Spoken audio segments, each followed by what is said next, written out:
Once you reach manhood, move into your own place, and start paying your own living expenses, you have earned the right to chart your own course in life.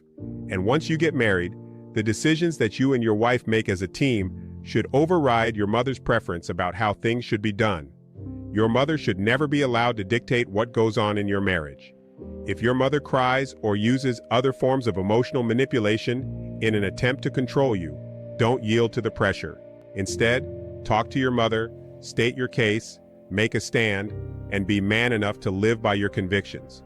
Your goal is to help your mother understand that the dynamics of your relationship with her must change now that you have become a man.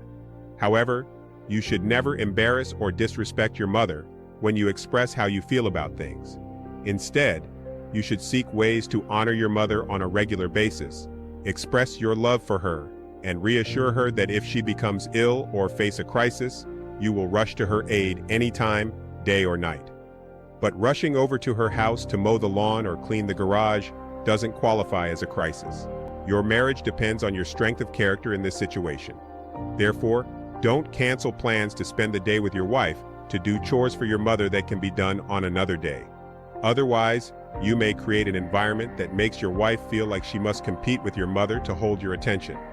To build a lifetime of love with your wife, you must stop being a mama's boy. This is another marriage success moment with Dr. David Stevens.